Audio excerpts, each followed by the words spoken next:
दोस्तों, आज हम एक्सप्लेन करने वाले हैं 2025 में रिलीज हुई फिल्म प्रेडेटर बैडलैंड। ये फिल्म एक्शन, थ्रिल और सस्पेंस से पूरी तरह भरी हुई है। कहानी एक ऐसे एलियन की है जिसे खुद को पावरफुल साबित करने के लिए कई खतरनाक मुश्किलों से गुजरना पड़ता है, लेकिन इसी सफर में उसका सबसे बड़ा दुश्मन कोई और नहीं बल्कि उसका अपना पिता बन जाता है।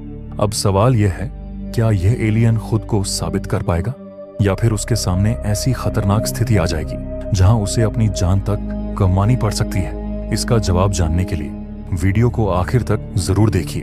तो मूवी की शुरुआत में हम यौजा प्राइम नाम के एक प्लैनेट को देखते हैं, लेकिन यह कोई आम प्लैनेट नहीं है। यहाँ रहने वाले एलियंस को प्रेडेटर कहा जाता है। इस प्रजाति का एक बहुत ही सख्त नियम था। यहाँ कमजोर प्रेडेटर को जीने का कोई हक नहीं होता। इस प्लैनेट पर कमजोरों के लिए कोई जगह नहीं है, फिर चाहे वो राजा का बेटा ही क्यों ना हो। अगर कोई प्रेडेटर अपनी काबिलियत साबित नहीं कर पाता तो उसे उसके अपने ही कबीले के लोग मार देते हैं। अब इस मूवी का मेन कैरेक्टर यानी डेक एक कमजोर प्रेडेटर था। दरअसल डेक अपने कबीले के राजा नजौर का बेटा था, लेकिन उसकी कमजोरी की वजह से नजौर उसे अपना बेटा मानने को तैयार नहीं था। इसी शर्मिंदगी और गुस्से में आकर राजा अपने दूसरे बेटे यानी क्वेई को डेक को मारने का आदेश देता है। इसके बाद क्वेई डेक को ढूंढ निकालता है और उस पर हमला कर देता है। अपने भाई के वार का डेक भी पूरी ताकत से जवाब दे रहा था, लेकिन क्वेई उससे काफी पावरफुल था।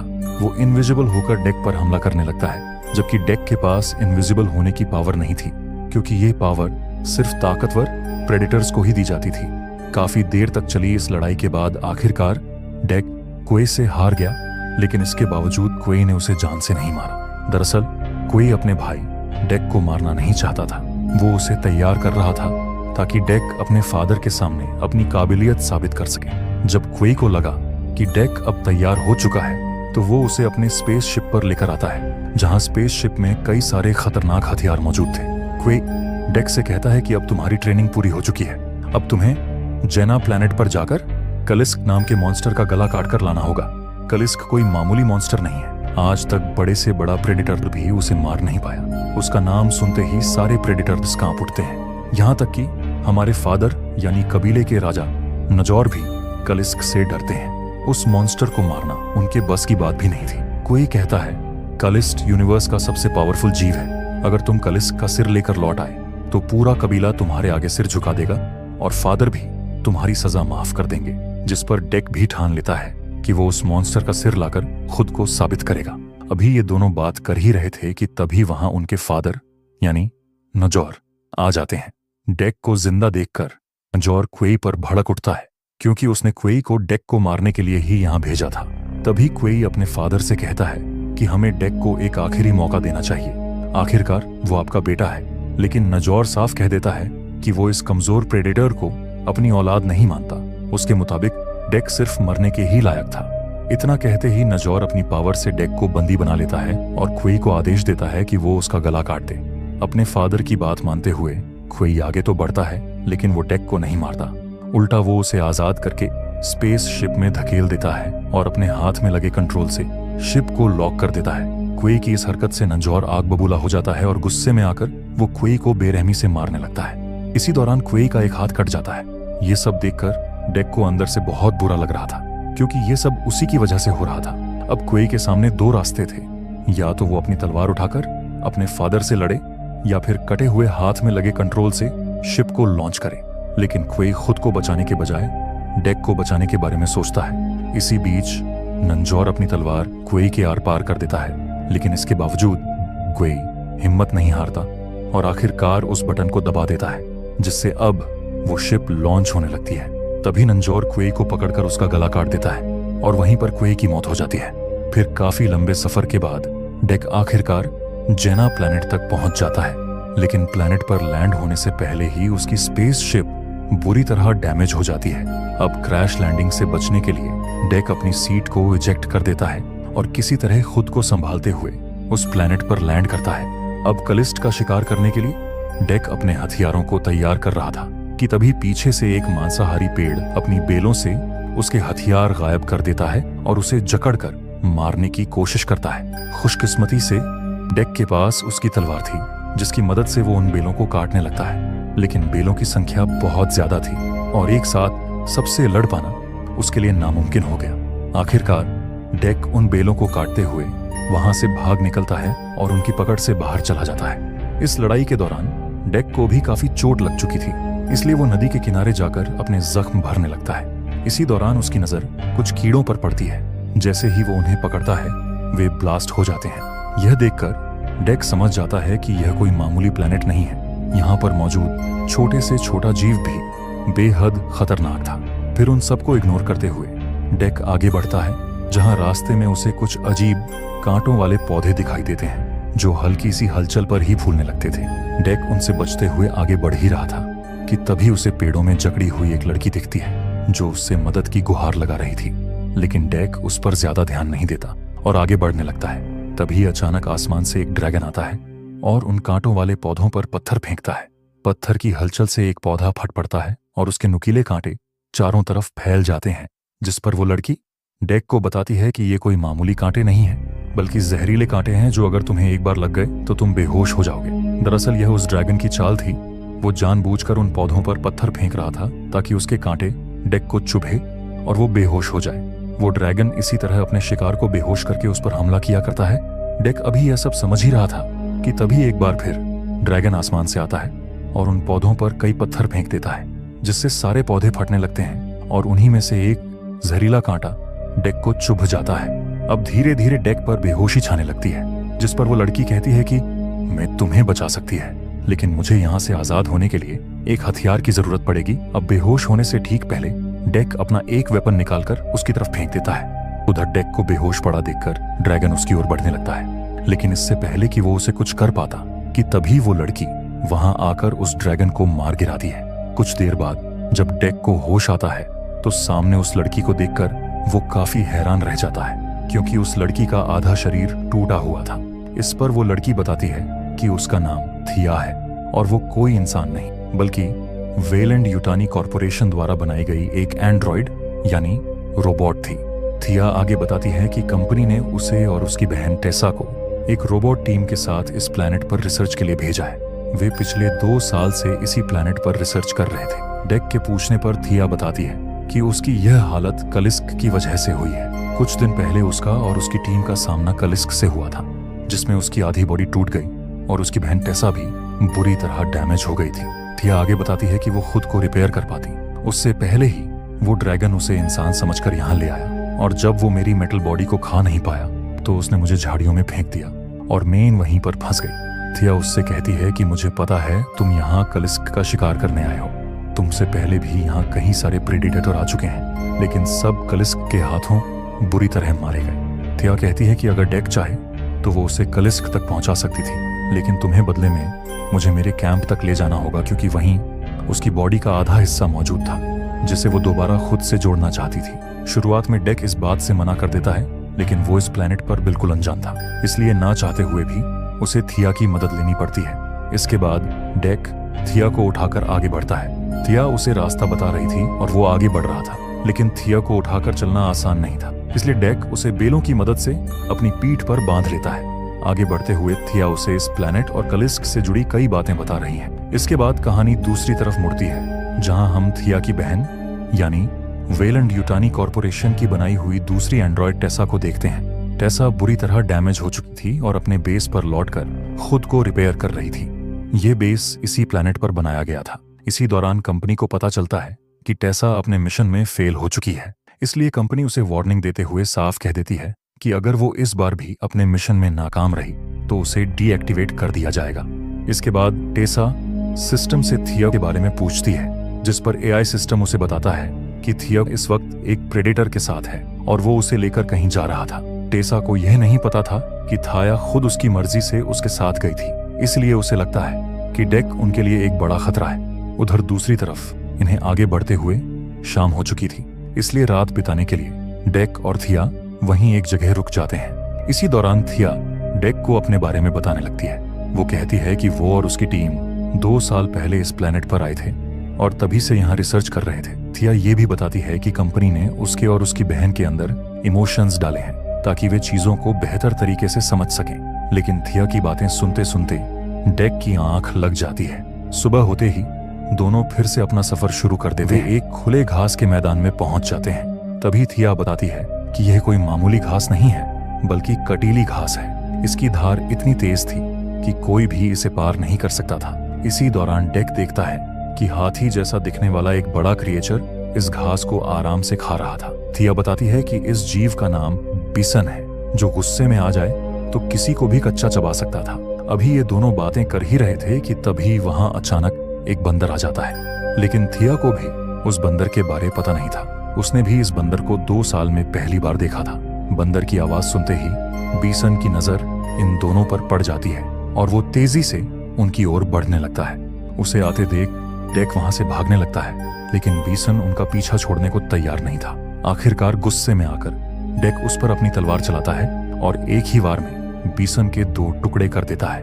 अभी ये लोग इस मुसीबत से पूरी तरह निकले भी नहीं थे कि तभी एक और खतरा उनके पीछे पड़ जाता है। मकड़ी जैसा दिखने वाला एक विशालकाय जीव अचानक उन दोनों को पकड़कर अपने मुंह में डाल लेता है और वो जैसे ही उन्हें खाने वाला था कि तभी वो बंदर उसके मुंह में कूद पड़ता है। जहां उस बंदर की खाल इतनी मजबूत थी कि उस जीव के दांत ही टूट जाते हैं। दांत टूटते ही वो जीव डेक और थिया को छोड़कर सीधे उस बंदर के पीछे लग जाता है। क्योंकि उस बंदर ने उनकी जान बचाई थी, इसलिए डेक भी उसकी मदद करने का फैसला करता है।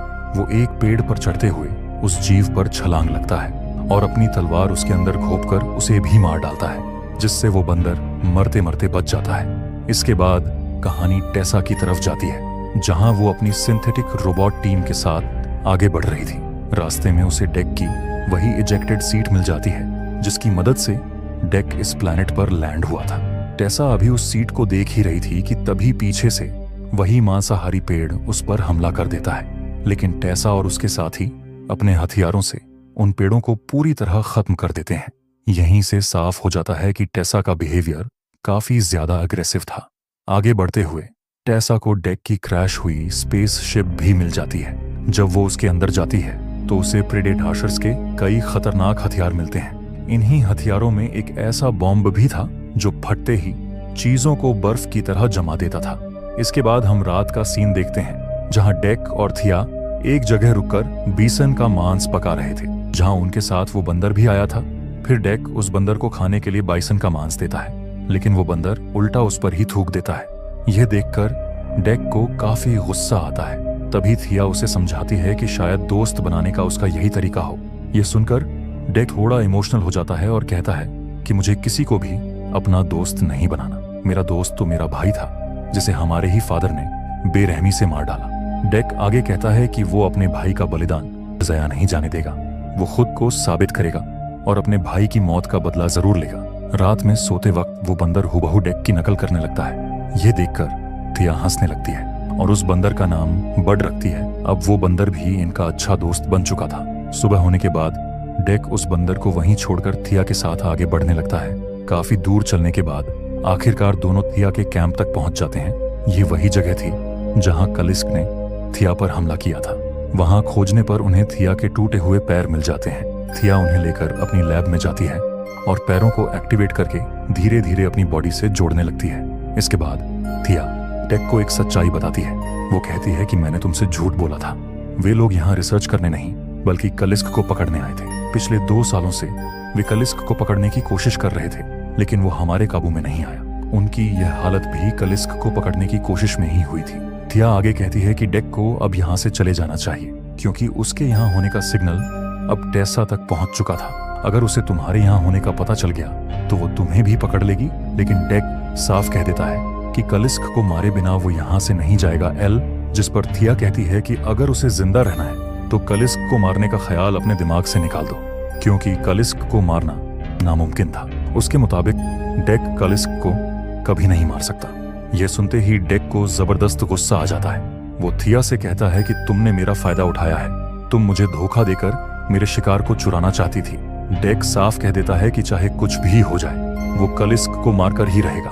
इतना कहकर डेक लैब से बाहर निकल जाता है। अब कलिस्क को वहां बुलाने के लिए डेक वहां मौजूद गैसोलीन में धमाका कर देता है। धमाके की तेज आवाज सुनते ही कलिस्क सच में वहां आ पहुंचता है और दहाड़ते हुए डेक पर हमला कर देता है। डेक भी पीछे नहीं हटता और पूरी ताकत से उससे भिड़ जाता है। एक मौके पर वो अपनी तलवार से कलिस्क की पूंछ काट देता है, लेकिन डेक तब हैरान हो जाता है जब उसकी कटी हुई पूंछ खुद ब खुद फिर से जुड़ जाती है और काकेस्ट दोबारा उस पर हमला कर देता है। अब उन दोनों की लड़ाई में थिया अपने पैर जोड़ ही नहीं पाती, जिसके बाद डेक चालाकी से कलिस्क की पूंछ एक चैम्बर में फंसा देता है और उसी मौके का फायदा उठाकर सीधे उसका गला काट देता है। डेक को लगता है कि कलिस्क अब मारा गया, लेकिन अगले ही पल उसका कटा हुआ सिर वापस जुड़ जाता है। यह देखकर डेक के होश उड़ जाते हैं। कलिस्क डेक को दबोचकर खाने ही वाला था कि तभी वो अचानक रुक जाता है। वो डेक के शरीर से आने वाली एक अजीब सी गंध को सूंघता है और उसे मारता नहीं। कलिस्क ने ऐसा क्यों किया, इस बारे में हमें आगे पता चलेगा। तभी वहां टेसा आ जाती है। वो डेक की स्पेसशिप से मिला वही खास बॉम्ब उनकी तरफ फेंक देती है। बॉम्ब फटते ही कलिस्क और डेक दोनों बर्फ की तरह जम जाते हैं। इसके बाद टेसा दोनों को अपने बेस पर ले जाने लगती है। अब कलिस्क को तो इन्होंने कैद कर लिया था, लेकिन डेक को भी मशीनों से बांध दिया जाता है। दरअसल टेसा डेक पर भी एक्सपेरिमेंट करना चाहती थी। इसके बाद टेसा थिया के पास जाती है। लड़ाई के दौरान थिया शटडाउन हो चुकी थी, इसलिए टेसा उसका डेटा लेकर उसे दोबारा एक्टिवेट करती है। होश में आते ही टेसा उसे बताती है कि उन्होंने कलिस्क को पकड़ लिया है। दरअसल उनकी कंपनी कलिस्क पर रिसर्च करके यह जानना चाहती थी कि वो खुद को हील कैसे करता है। अगर यह रहस्य समझ में आ गया तो इंसानों का भविष्य पूरी तरह बदल सकता था। फिर टेसा डेक को शॉक देकर उसे टॉर्चर करने लगती है। यह देखकर थिया उसे ऐसा करने से रोकती है, लेकिन जब टेसा उसकी बात नहीं मानती तो थिया खुद ही उस मशीन को बंद कर देती है। थिया कहती है कि जब वो मुसीबत में थी तब डेक ने उसकी जान बचाई थी। डेक बाकी प्रेडिटेटर्स की तरह नहीं है, बल्कि वो एक अच्छा प्रेडिटर है। थिया आगे कहती है कि उनका मिशन डेक को पकड़ना नहीं, बल्कि कलिस्क को पकड़ना था, जो अब पकड़ा जा चुका है, तो डेक को छोड़ दो। ये सुनते ही टेसा को जबरदस्त गुस्सा आ जाता है। वो थिया से कहती है कि हमें तुमसे जो डेटा चाहिए था वो हमने ले लिया है, अब तुम्हारी हमें कोई जरूरत नहीं। इसके बाद टेसा अपने सिंथेटिक रोबोट्स को बुलाती है और उन्हें आदेश देती है, डेक को तड़पाकर उससे उसके हथियारों की पूरी जानकारी निकालो और उसके बाद थिया को हमेशा के लिए डीएक्टिवेट कर दो। टेसा के जाने के बाद एक सिंथेटिक रोबोट उसके आदेश के मुताबिक डेक से वहां रखे हथियारों के बारे में पूछताछ शुरू कर देता है। इसी दौरान वो रोबोट वहीं रखा हुआ एक बॉम्ब उठा लेता है, जिसका रिमोट थिया के पास मौजूद था। यह देखते ही डेक थिया को इशारा करता है कि वो उस बटन दबा दे। जैसे ही थिया उस बटन को दबाती है, जिससे बॉम्ब के साथ वो सिंथेटिक रोबोट भी फट जाता है। बाकी सिंथेटिक रोबोट्स के वहां पहुंचने से पहले थिया डेक को आजाद कर देती है और शिप का दरवाजा खोलकर डेक को वहां से भगाती है। डेक भागते हुए सीधे नीचे झरने में गिर जाता है, जबकि ऊपर से टेसा बस उसे जाते हुए देखती रही थी। इसके बाद डेक पानी से बाहर निकलता है और किसी तरह अपनी स्पेसशिप तक पहुंचता है, जहां काफी कोशिशों के बाद वो शिप को रिपेयर करता है और अपने जख्मों का इलाज करता है। अब डेक थिया को बचाने के बारे में सोचने लगता है, लेकिन उसके सारे हथियार टेसा अपने साथ ले जा चुकी थी। इसलिए डेक उसी प्लैनेट पर मौजूद चीजों से नए हथियार बनाने लगता है। वो सबसे पहले उन कांटेदार घास को निकालता है, फिर उसने जिस हाथी जैसे दिखने वाले जीव का शिकार किया था उसके दांत निकालता है। इसके बाद वो पानी के पास रहने वाले खतरनाक जीवों को अपने पास रखता है और साथ ही कांटेदार पौधों और ब्लास्ट होने वाले कीड़ों को भी जमा कर लेता है। इसके बाद डेक उस लैब की ओर बढ़ता है जहां थिया के पैर थे। तभी उसकी नजर उस बर्ड पर पड़ती है जो कलिस्क के पैरों के निशान के पास उदास होकर बैठा था, जिससे डेक समझ जाता है कि यह लोग जिसे बंदर समझ रहे थे वो तो असल में कलिस्ट का बच्चा था। पिछली रात वो बच्चा डेक के साथ ही था, इसी वजह से उसकी गंध डेक पर लग चुकी थी और यही वजह थी कि कलिस्क ने मौका होने के बावजूद डेक को नहीं मारा। अब जैसे उस बच्चे ने दोस्त बनाने के लिए डेक पर थूका था, वैसे ही डेक भी उस पर थूक देता है और उसे अपना दोस्त बना लेता है। इसके बाद डेक लैब में जाता है और जैसे ही थाया के पैरों को एक्टिवेट करता है, वे पैर अपने आप थाया की लोकेशन की ओर बढ़ने लगते हैं। डेक और बड मिलकर उन पैरों का पीछा करने लगते हैं। जहां पीछा करते हुए यह लोग उनके बेस पर पहुंचते हैं। बेस में घुसते ही डेक सिंथेटिक रोबोट्स पर हमला कर देता है। अपने बनाए हुए हथियारों की मदद से वह एक एक करके सारे रोबोट्स को खत्म कर देता है। इस लड़ाई में बड भी डेक की पूरी मदद कर रहा था। यहीं हमें पता चलता है कि बड भी अपनी माँ की तरह बेहद ताकतवर था। अब थिया के पैर उस तक पहुंच जाते हैं, लेकिन तभी दो सिंथेटिक रोबोट्स उन पैरों को देख लेते हैं। लेकिन थिया के पैर अब उसकी कंट्रोल रेंज में आ चुके थे। वो अपने पैरों को कंट्रोल करते हुए उन दोनों सिंथेटिक रोबोट्स को मार गिराती है। इसके बाद थिया अपने पैरों को आखिरकार अपनी बॉडी से जोड़ लेती है उसी वक्त वहां डेक भी पहुंच जाता है। जब थिया को पता चलता है कि डेक उसे बचाने आया है तो उसे अंदर से बहुत अच्छा लगता है। इसके बाद डेक उससे कहता है कि अब उन्हें कलिस्क को छुड़ाना होगा। यह सुनकर थिया हैरान हो जाती है और पूछती है कि क्या वो अभी भी कलिस्क को मारना चाहता है। इस पर डेक कहता है कि वो अब कलिस्क को मारना नहीं चाहता। वो थिया को पूरी सच्चाई बताता है कि जिसे वह बंदर समझ रहे थे वो असल में कलिस्क का बच्चा था। डेक कहता है कि उस बच्चे के लिए उन्हें कलिस्क को जिंदा बाहर निकालना होगा। यह सुनकर थिया भी उसकी बात मान जाती है। वहीं बाहर टेसा कलिस्ट को धरती पर ले जाने की तैयारी कर रही थी, लेकिन उसी वक्त डेक जानबूझकर इमरजेंसी अलार्म बजा देता है। अलार्म बजते ही बाहर खड़े सिंथेटिक रोबोट्स अलर्ट हो जाते हैं और तेजी से आगे बढ़ने लगते हैं। टेसा तुरंत समझ जाती है कि यह सब जरूर डेक की चाल होगी, इसलिए वो किसी चीज का इंतजाम करने के लिए चली जाती है। इधर आगे बढ़ते हुए सिंथेटिक रोबोट्स को डेक एक जगह बैठा हुआ दिखाई देता है। उसे देखकर वे उसकी ओर बढ़ते हैं, लेकिन उन्हें क्या पता था कि डेक उनके लिए पहले ही जाल बिछाकर बैठा था। अचानक जमीन में छुपाए गए वो कीड़े एक के बाद एक ब्लास्ट होने लगते हैं। तेज धमाकों के साथ सिंथेटिक रोबोट्स एक एक करके खत्म हो जाते हैं। तभी टेसा एक भारी भरकम रोबोट सूट में बैठकर वहां पहुंचती है और सीधे डेक पर टूट पड़ती है। वो रोबोट सूट काफी ज्यादा एडवांस था, जबकि डेक के पास उस वक्त कोई हथियार नहीं था, जिस वजह से वो उस रोबोट के सामने कमजोर पड़ रहा था। इधर इस अफरा तफरी के बीच थिया मौका देखकर कलिस्ट को आजाद करने लगती है, लेकिन तभी वहां एक सिंथेटिक रोबोट आ जाता है। उसे देखकर थिया खुद को टेसा बताकर उससे बातें करने लगती है। शुरुआत में वो रोबोट धोखा खा जाता है, लेकिन जैसे ही उसकी नजर पीछे खड़े बड पर पड़ती है उसे शक होने लगता है। वो कुछ समझ पाता उससे पहले ही थिया उसे मार डालती है और कालिस्ट को आजाद कर देती है। वहीं दूसरी तरफ अब टेसा डेक को मारने ही वाली थी, लेकिन ठीक उसी पल वहां कलिस्ट आ जाता है और सीधे टेसा के रोबोट सूट पर हमला करता है। एक के बाद एक जोरदार वार में उस रोबोट को पूरी तरह तोड़ डालता है और आखिरकार में टेसा को ही जिंदा निगल लेता है। इसके बाद कलिस्ट अपने बच्चे से मिलता है।